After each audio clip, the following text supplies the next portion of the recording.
Welcome back to Serial Labyrinths, the channel where we walk the twisted paths of serial killers from around the world. I'm your host, Alberto Lopez, and today we're diving into one of the most chilling, long-running mysteries to come out of the New York area in decades. This is the story of Rex Heuermann and the Gilgo Beach murders, a case that stayed cold for over a decade until it suddenly cracked wide open. This isn't just about bodies washing up on a beach. It's about ordinary people whose lives intersected with something truly monstrous. It's about families left in agony, taunting phone calls, and a seemingly normal suburban dad who may have been living a double life for years. And remember, what makes this one so unsettling is how close it stayed hidden, right under everyone's noses on Long Island. But before we get into that, let's set the scene properly. Imagine this. It's late 2010, December. The air is cold, the kind that cuts through your jacket on Long Island's South Shore. A stretch of Ocean Parkway runs along the coast near Gilgo Beach, quiet, marshy, not a place where people hang out much, especially in winter. It's mostly dunes, brush, and the occasional empty lot, the kind of spot you drive past 1,000 times without thinking twice. On December 11th, 2010, police are out there searching for a missing woman named Shannon Gilbert. Shannon was 23, from New Jersey, working as an escort. She'd gone to a client's house in Oak Beach a few months earlier, May 1st to be exact, and vanished after making a frantic 911 call saying someone was after her. Her family never stopped pushing for answers, and finally, the search was on. Officers are walking the roadside, combing the tall grass and scrub, and that's when they find her. Not Shannon, but someone else. The first set of remains, wrapped in burlap. A young woman, bound, clearly the victim of homicide. And just like that, one body turns into four. But before we get into that, let's set the scene properly. Over the next few days, right there along that same quarter-mile stretch of Ocean Parkway, they discover 3 more sets of remains. All women, all wrapped in burlap, all showing signs of violent death. The media starts calling them the Gilgo Four: Maureen Brainerd Barnes, Melissa Barthelemy, Megan Waterman, and Amber Costello.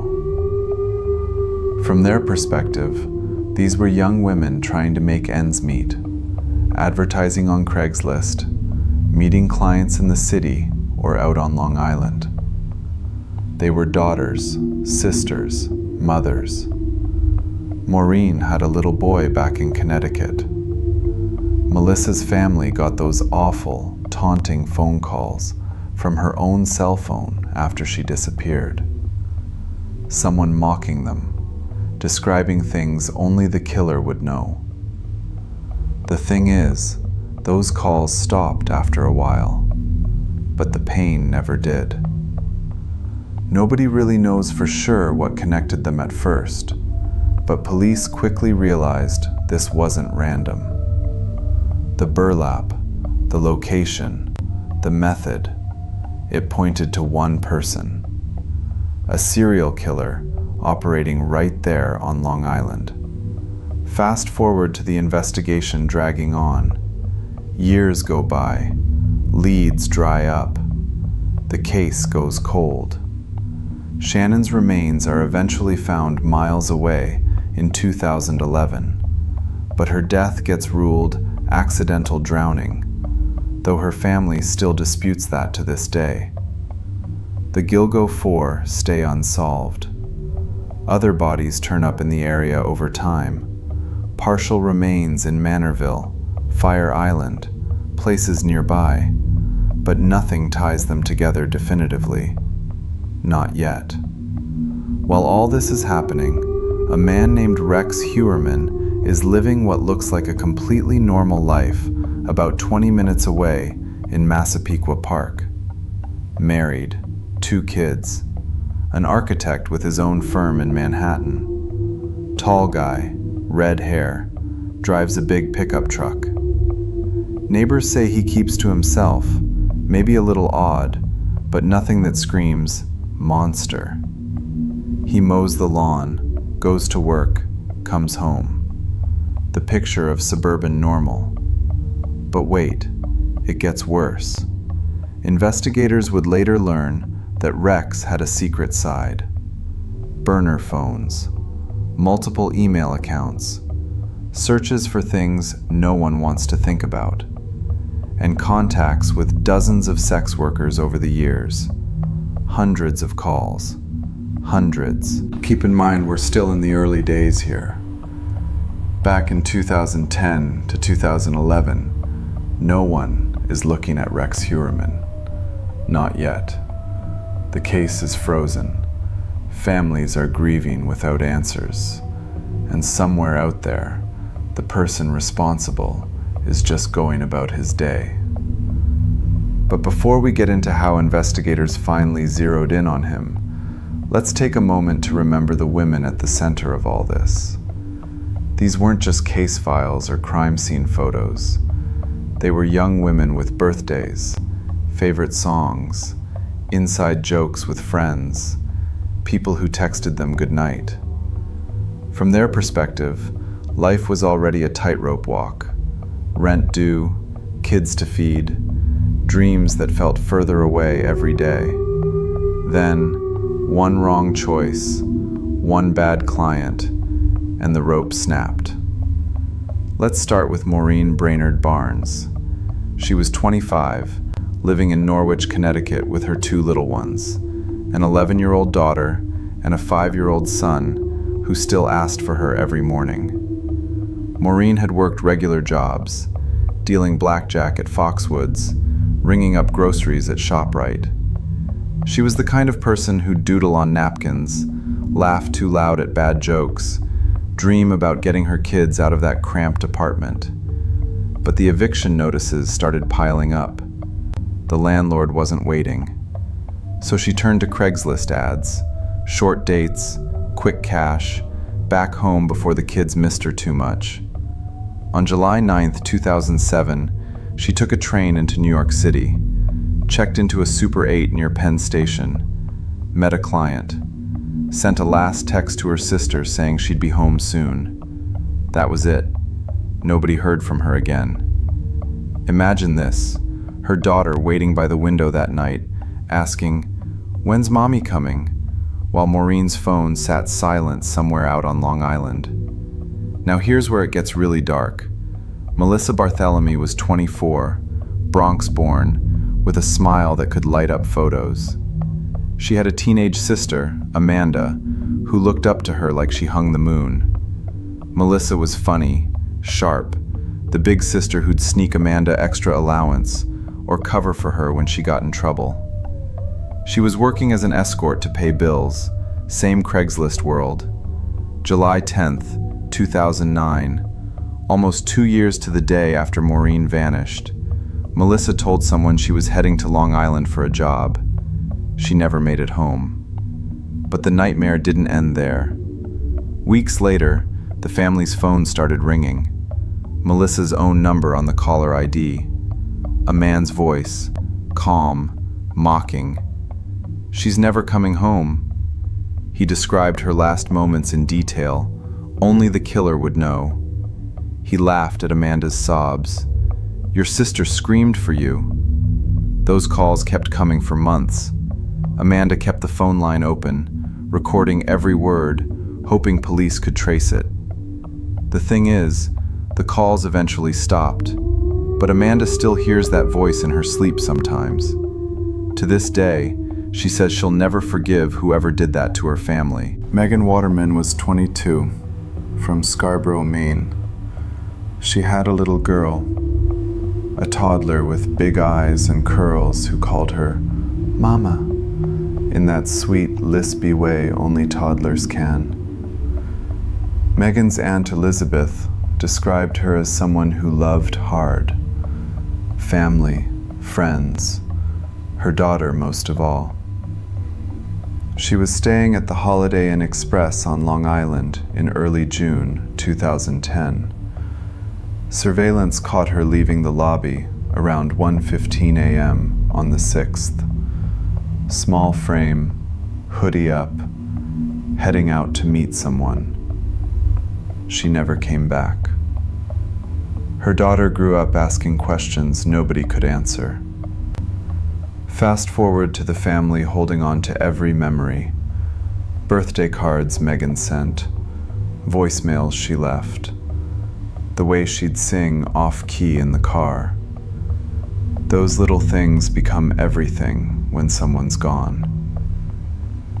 Amber Costello was 27, from Wilmington, North Carolina, but living in West Babylon on Long Island by 2010. She had a twin sister, Kim. They shared that twin thing where they could finish each other's sentences, feel when the other was hurting. Amber was sweet, caring, the kind of person who'd give you her last dollar if you needed it. September 2nd, 2010. She left her house to meet a client who'd offered good money. Her roommate remembers her saying, "I'll be back in a couple hours." She wasn't. Kim still replays that last goodbye in her head, the hug, the love you tossed over the shoulder. All four women, petite, in their 20s, advertising online. All met someone who promised cash and safety. All vanished within a 3-year window. All ended up wrapped in burlap along the same desolate stretch of Ocean Parkway. But wait, it gets worse. These weren't the only ones. Prosecutors later charged Rex Heuermann with murders stretching back to the early 1990s. Sandra Costilla, 28, originally from Trinidad and Tobago. November 1993. Her body found posed in a wooded area in North Sea, wrapped in a blanket like some grotesque display. She had a life before that. Friends, maybe family far away who still wonder. Jessica Taylor, 20. Partial remains in Manorville in 2003. More pieces found near Gilgo years later. She was surviving the same way, day by day. Valerie Mack, 24. Torso discovered in Manorville in 2000. She worked between Philadelphia and Atlantic City. Someone's daughter who never made it home for Christmas again. From their perspective, each disappearance started the same.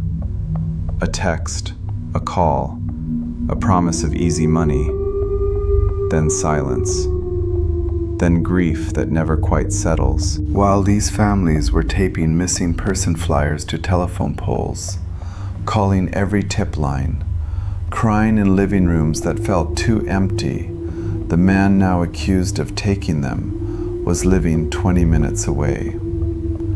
Going to parent-teacher conferences, paying the mortgage, driving that big black Chevy Avalanche to work, and allegedly keeping photos, searching their names online long after the news cameras left. And that's not even the weirdest part. The pattern was there for years. Bodies in burlap, remote dump sites, taunting calls, but nobody connected the dots until much later. And remember, we're still setting the stage for how it all cracked open. But first, those long, silent years when hope faded and the case went cold. After the Gilgo 4 were found in December 2010, and more remains turned up through 2011, The investigation looked promising at first. Helicopters buzzing over the marshes, ground teams walking grid patterns in the freezing wind, press conferences promising answers. But then the momentum just evaporated. From the family's perspective, it felt like the world moved on while they were stuck in place. Mari Gilbert, Shannon's mom, organized marches along Ocean Parkway. She stood in front of news cameras with signs, her voice cracking as she begged anyone with information to come forward. She refused to accept the official story that Shannon's death was accidental drowning. "My daughter was running from someone," she'd say. She was terrified. Independent pathologists later pointed to possible strangulation marks on the bones, but Suffolk County held to their ruling.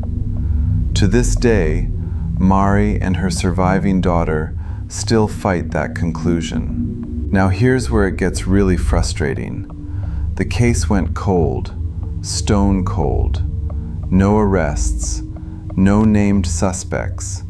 Leads that seemed hot turned out to be dead ends.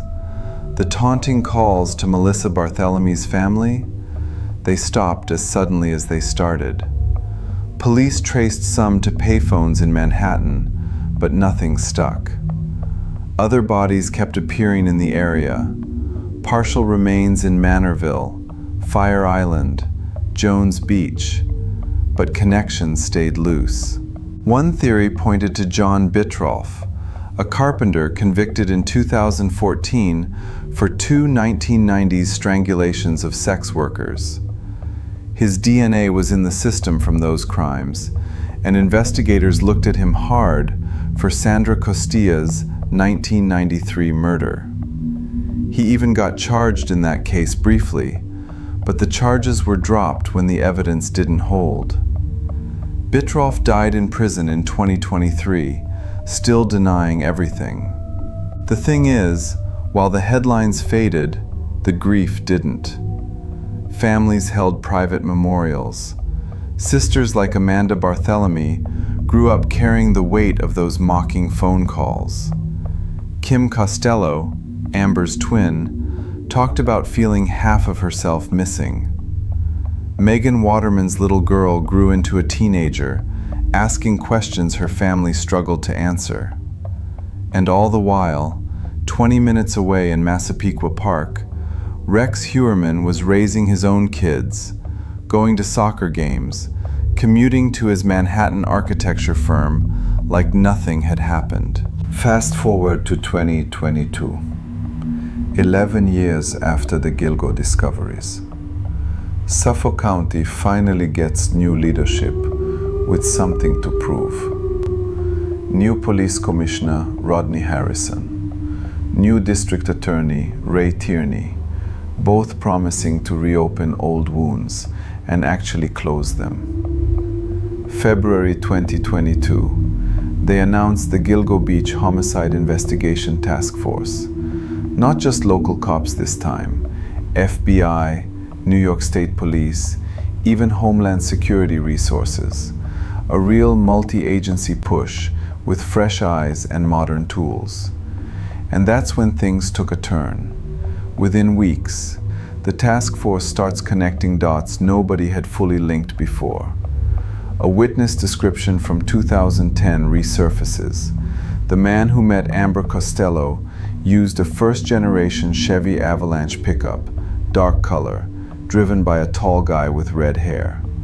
They run that through DMV records quietly. Rex Heuermann pops up.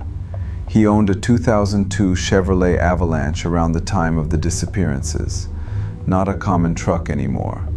They start watching him, discreetly. Trash pulls from the curb outside his house, surveillance on his commute, and they begin pulling old phone records, burner phone patterns from the years the women vanished. While families were still lighting candles on anniversaries, still checking old tip lines that never rang, the man now suspected of everything was allegedly still engaging with the case. Online searches for victim names, photos saved, news articles clipped. He kept living that double life, family man by day, something much darker underneath, and nobody around him suspected a thing. But wait, it gets more bizarre. The task force didn't announce anything publicly. They built in silence. No leaks, no fanfare, just quiet, relentless work. Collecting hairs from burlap, running DNA, pinging cell towers. And every piece started pointing to the same quiet house on a tree-lined street in suburbia. Nobody really knows for sure how many sleepless nights the investigators had staring at those connections, but by early 2023, they had enough to move. The long freeze was thawing, and the break was coming fast. And remember, this is where the monster finally gets a face and a name in the public eye. Suspects. Leads that seemed hot turned out to be dead ends. The taunting calls to Melissa Barthelomy's family? They stopped as suddenly as they started. Police traced some to payphones in Manhattan, but nothing stuck. Other bodies kept appearing in the area. Partial remains in Manorville, Fire Island, Jones Beach, but connections stayed loose. One theory pointed to John Bittroff, a carpenter convicted in 2014 for two 1990s strangulations of sex workers. His DNA was in the system from those crimes, and investigators looked at him hard for Sandra Costilla's 1993 murder. He even got charged in that case briefly, but the charges were dropped when the evidence didn't hold. Bittroff died in prison in 2023, still denying everything. The thing is, while the headlines faded, the grief didn't. Families held private memorials. Sisters like Amanda Bartholomew grew up carrying the weight of those mocking phone calls. Kim Costello, Amber's twin, talked about feeling half of herself missing. Megan Waterman's little girl grew into a teenager asking questions her family struggled to answer. And all the while, 20 minutes away in Massapequa Park, Rex Heuermann was raising his own kids, going to soccer games, commuting to his Manhattan architecture firm like nothing had happened. Keep in mind, this wasn't a sudden lightning bolt moment. It was a slow, deliberate tightening of the net. Investigators had a name, Rex Heuermann, but they needed ironclad proof before they could knock on his door. So they watched, and waited, and collected. From the surveillance team's perspective, it started small. In late 2022 and into 2023, they parked unmarked cars a few blocks from his Massapequa Park house. They noted the routine. Wife and kids coming and going, Rex leaving early for the commute to Manhattan, returning late. They pulled his trash on garbage day. Coffee cups, water bottles, pizza boxes, anything with potential DNA. They ran plates, confirmed he still owned, or had owned, a first-generation Chevrolet Avalanche, the exact model a witness described seeing with Amber Costello's last client in 2010. Dark color, boxy, unmistakable. Now here's where it gets really interesting. January 2023. A team follows him into the city. He's at his architectural firm near Penn Station. Lunch break. Rex walks out, grabs a slice, eats most of it, tosses the box with the crust into a public trash can on the sidewalk. Detectives move in seconds after he turns the corner. They bag the crust, swab it, send it to the lab. That single piece of discarded pizza becomes one of the most important evidence items in the case. Fast forward to spring 2023. The mitochondrial DNA from rootless hairs found on Megan Waterman's burlap wrapping and on other victims gets compared. The profile matches Rex Heuermann's to an extraordinarily high degree. Statistically, it excludes almost everyone else in North America. Later nuclear DNA testing strengthens it further. Those hairs weren't transferred by chance. They were his. But wait, it gets worse. Phone data starts painting the picture. 7 burner phones used in a tight window around the disappearances. Hundreds of calls and texts to escort ads, some matching the victims' profiles or numbers.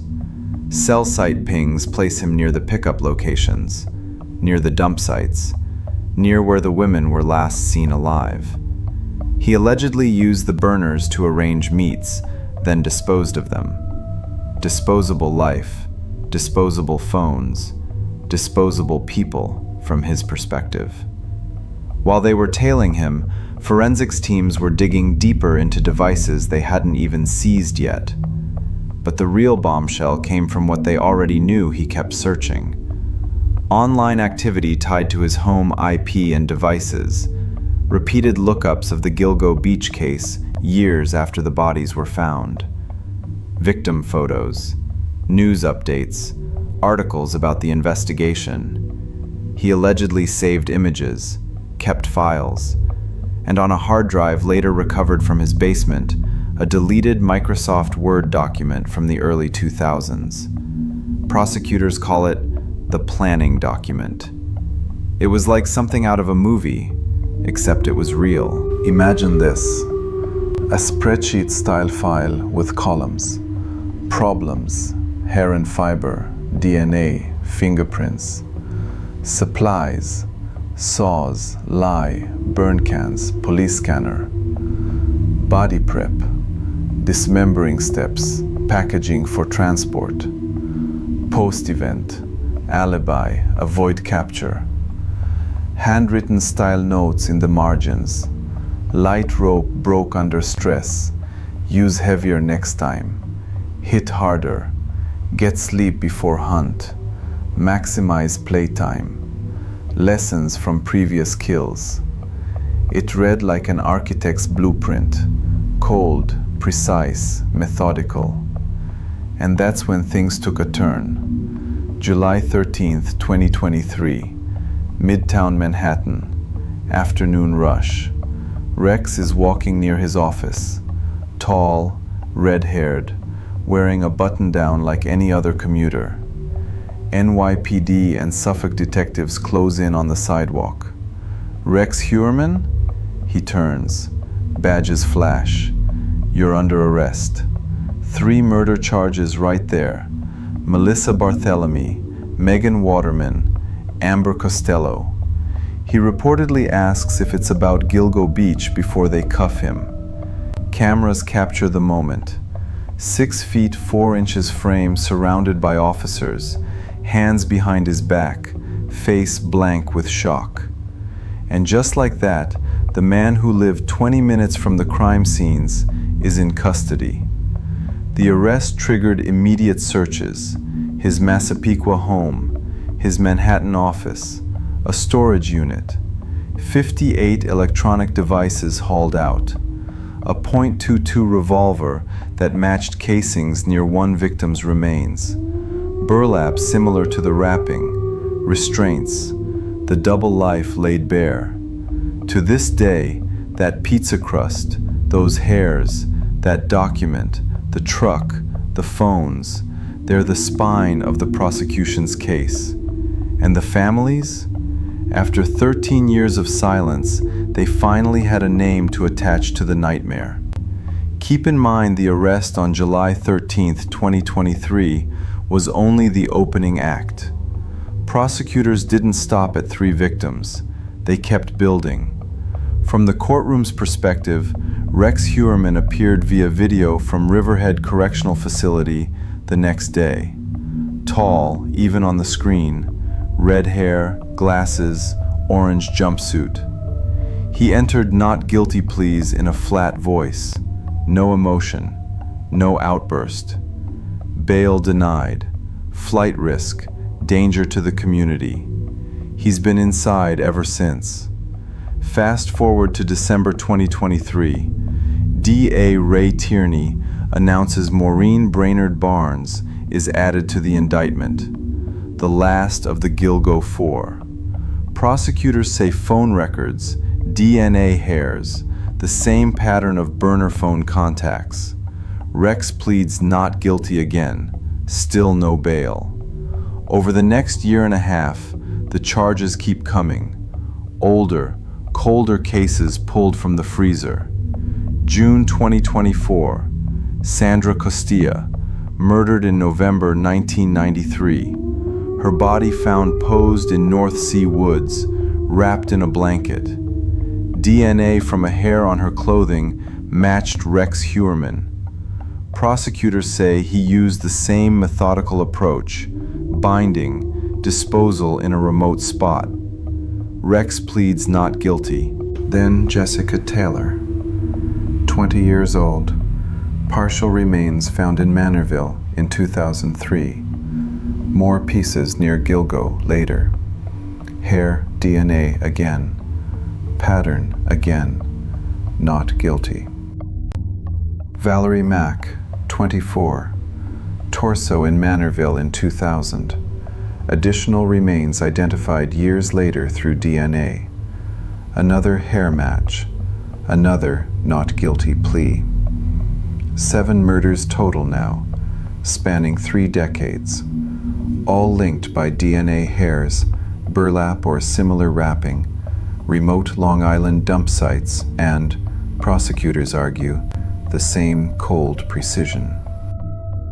During the search of his Massapequa basement, investigators found that deleted planning document we talked about earlier. But they also recovered troves of other files, thousands of images and videos depicting extreme violence against women, torture, bondage, dismemberment. Prosecutors call it proof of sexual sadism and fixation.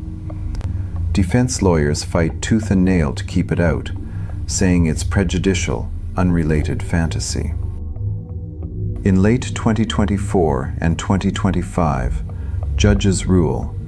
Much of it stays admissible to show motive, intent, pattern. The defense counters that the document is old fiction writing notes. Rex allegedly wrote crime stories under pen names. No confession, no eyewitness to the actual killings. All circumstantial, they say. And that's when things took a turn in the courtroom. Pre-trial hearings stretch into 2025 and beyond. Motions to suppress the DNA from the pizza crust. Defense claims trash pulls violated privacy expectations. Denied. Motions to exclude the planning document. Denied. Motions on the revolver ballistics link. Denied. The evidence mountain grows. Cell pings placing him near vanish sites. Witness descriptions of the red-haired man and the avalanche. Online searches for victims and news coverage years later. Even taunting call patterns revisited, though voice analysis remains inconclusive. From the family's perspective, every hearing is a gut punch and a lifeline at once. Amanda Barthelemy sits in court sometimes, listening to details about her sister's final days. Kim Costello holds her twin's memory tight while prosecutors read timelines. Mari Gilbert speaks outside the courthouse, still demanding answers for Shannon, even though Shannon's death remains ruled non-homicidal and not charged to Rex. Nobody really knows for sure if a trial will start in 2026 or drag longer, but as of early 2026, Rex remains in custody. No trial date firm. His wife, Asa Ellerup, filed for divorce shortly after the arrest, moved out with their kids. The Massapequa house sits empty or for sale, windows dark. Neighbors still whisper about the normal guy next door. This is where it starts to get really dark for the people who love the victims.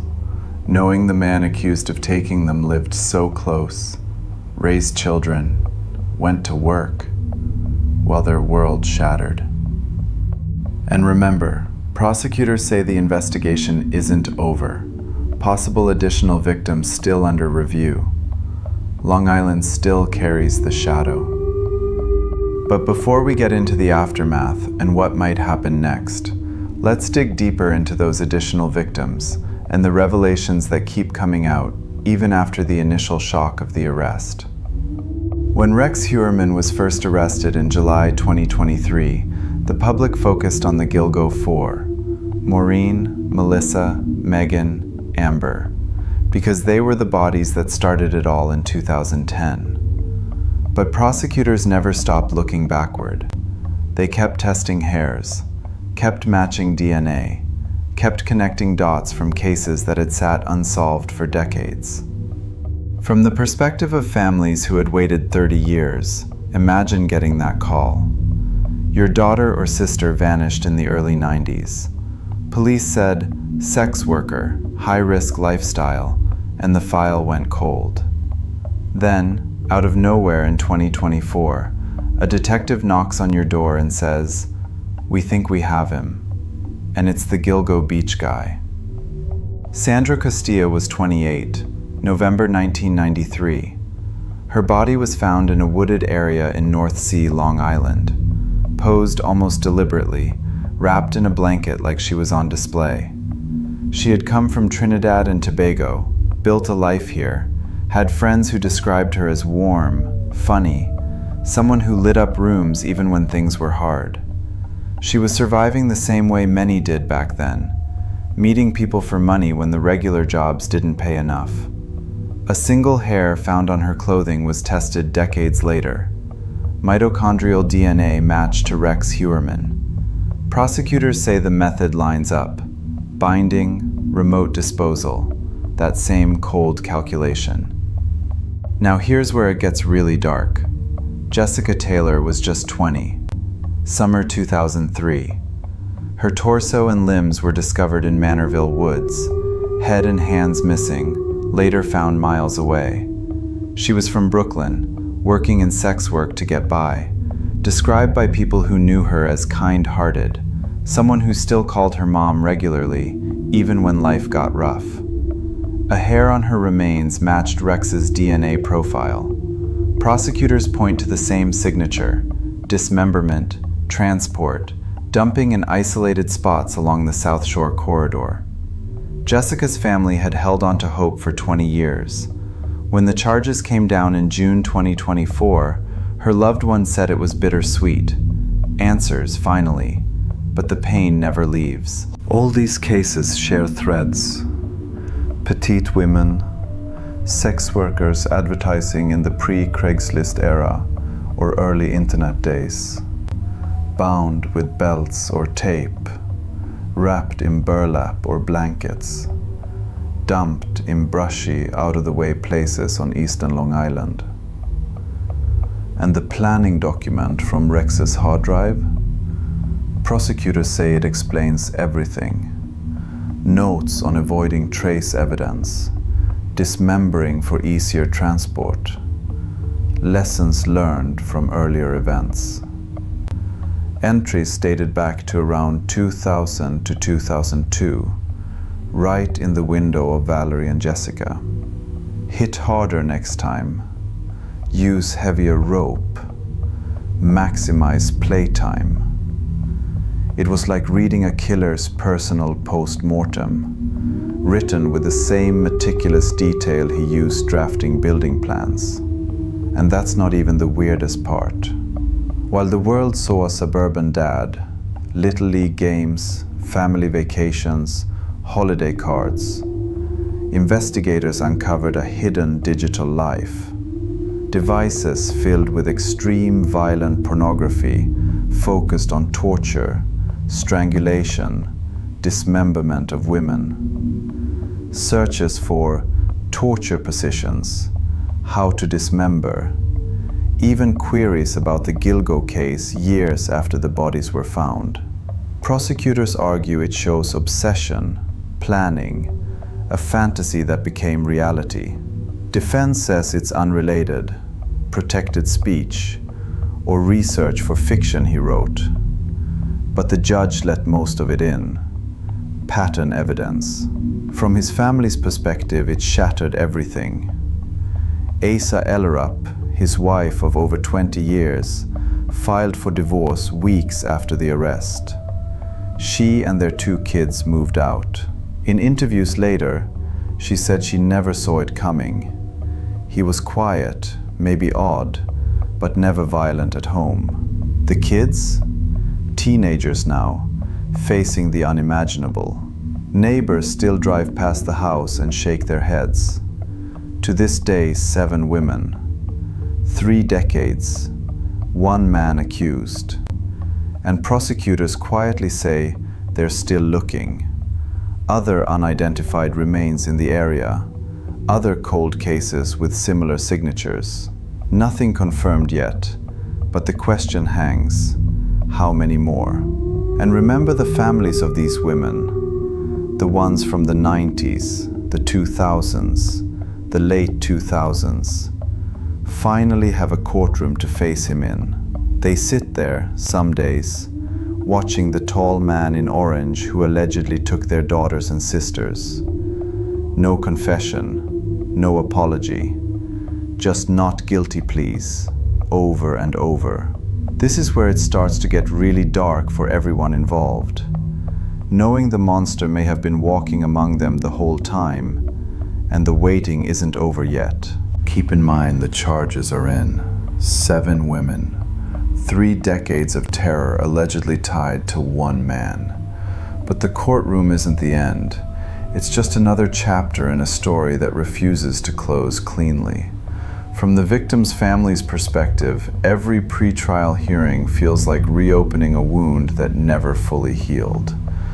Amanda Barthelemy sits in the gallery some days, arms crossed, staring at the screen where Rex appears via video link.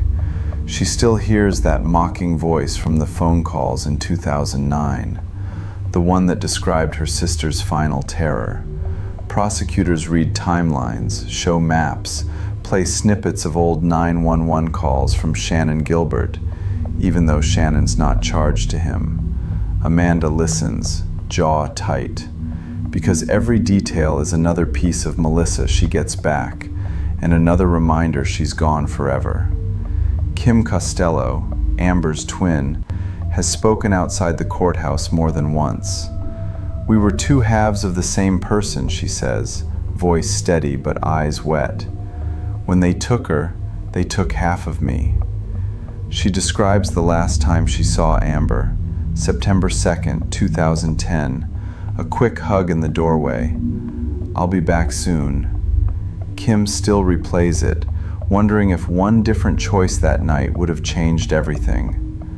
Rex Heuermann himself, the tall, red-haired architect from Massapequa Park, remains locked up at Riverhead.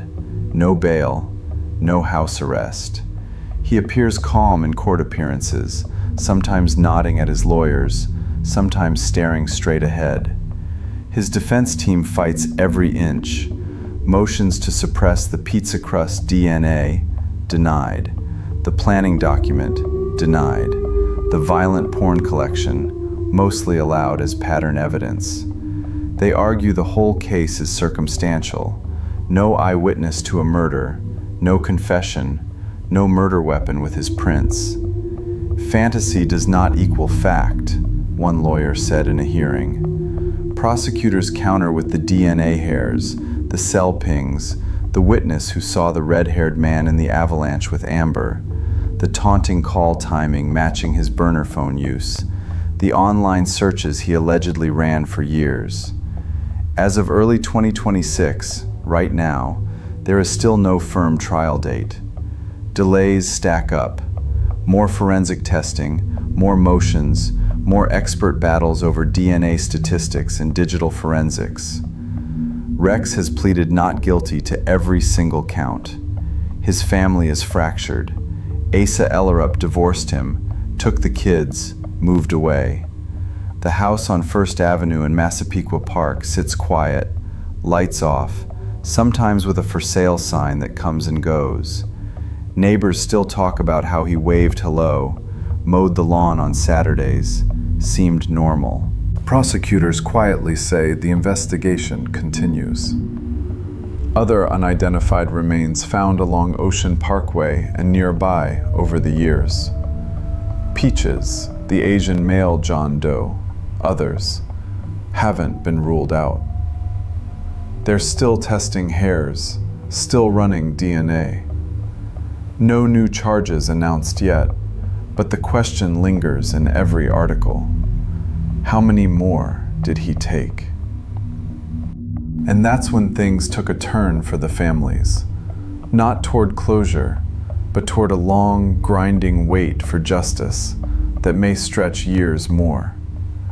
They sit in those courtrooms, some days empty except for a few reporters, listening to legal arguments about mitochondrial DNA percentages and unallocated hard drive space.